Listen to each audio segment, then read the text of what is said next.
আমি কি এই মিষ্টির থালা নিতে এসে কোনো অন্যায় করছিলাম? এ তো তোমার দোষ নয়, তাই তোমার অন্যায়ের কোনো প্রশ্নই ওঠে না। দুর্ভাগ্যক্রমে তুমি বন্ধা, তাই শাস্ত্র মতে তোমার ভালোর জন্যই এসবের থেকে তোমার দূরে থাকা উচিত। এতদিন শ্বশুর বাড়িতে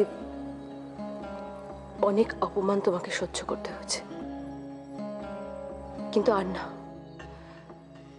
এ ধরনের অনুষ্ঠানে অংশগ্রহণে কেউ যদি তোমাকে কোনো অপমান করে, তাহলে আমি আর তা সহ্য করব না, কিছুতেই না।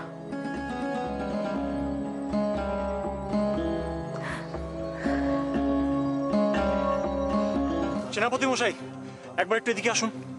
এখন কি হবে উপপ্রধানমন্ত্রী মশাই? বলুন। দুঃসংবাদ, সৈন্যরা অসুস্থ হয়ে পড়েছে। সে কি? কিভাবে? এখন আর সময় নষ্ট করা যাবে না। শোনো, তুমি এখানেই থাকো, কোথাও যাবে না। আচ্ছা, এখন চলুন আমরা নিজেরা গিয়ে পুরো বিষয়টা দেখি ঠিক কি হয়েছে। চলুন চলুন চলুন। কি হলো রাজিমা, কোনো সমস্যা?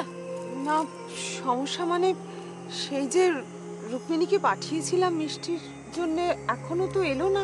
এত কেন দেরি হচ্ছে আমি বুঝতে পারছি না। ওমা, তাই তো, রুক্মিণী তো অনেকক্ষণ গেছে ভেতরে। হ্যাঁ, সেটাই তো আমি ভাবছি, আমার চিন্তা হচ্ছে।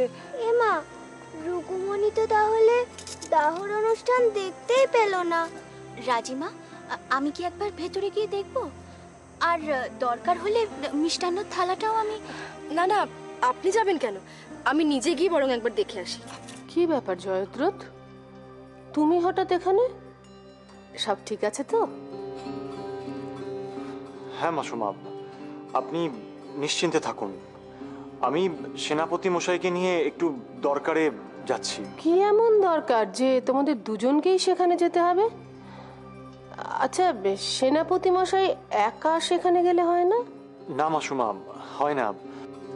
আপনারা নিশ্চিন্তে থাকুন, সবকিছু নিয়ন্ত্রণেই আছে, কোনো চিন্তা নেই। যখন যে সময়ে যে কাজটা করতে বলবো, ঠিক সেই সময়ে সেই কাজটা করবি। আমি চাই না এই কাজে সামান্যতম ভুল হোক।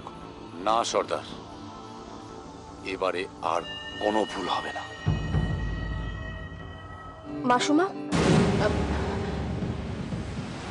রুক্মিণী কোথায়? তাকে দেখেছেন? রুক্মিণী কই? না তো। শিখা, তুমি এখনো রুক্মিণীর জন্য অপেক্ষা করছো? তুমি নিজে মিষ্টি নিয়ে যাও, দেরি হলে তো এই রাজ পরিবারের সম্মানহানি ঘটবে। যাও যাও যাও, এক্ষুনি যাও, এক্ষুনি যাও। কি হলো রাজিমা? অদ্ভুত ব্যাপার তো, প্রাসাদে যেই যাচ্ছে মিষ্টি আনতে সেই আর ফিরছে না। মানে? ঐশিকা গেল মিষ্টি আনতে, ও তো এখনো এলো না। রাজিমা, হ্যাঁ, আমি একবার গিয়ে দেখব? তুমি পারবে খনা যেতে? তাহলে যাও, গিয়ে দেখে এসো তো মা কি করছে, কেন এত দেরি হচ্ছে। যাও। কি হচ্ছে? এরকম তো কথা ছিল না সর্দার। রাজকুমারী খনা হঠাৎই অনুষ্ঠান অঞ্চল ছেড়ে প্রাসাদে ফিরে যাচ্ছে, তাহলে তো সমূহ বিপদ। তাহলে এখন কি হবে সর্দার? জানি না। চাই না, আমার মিষ্টি চাই না। রাজকুমার কেন মিষ্টি আনছে? ও আমি কিছুতেই খাবো না। মিহিরের জন্য মিষ্টি নিজের হাতে নিয়ে গেলে ও নিশ্চয়ই খাবে, আর এত রাগ করে থাকবেই না। তুই তৈরি? হ্যাঁ সর্দার, আমার মনে হয় এটাই সবচেয়ে বড় সুযোগ। বাবা, এখন এরও মুখ বার করে আছো? এতবার করে বলছি, তবু এরম রেগে আছো কেন? নাও, মুখ খোলো, এই মিষ্টিটা খাও।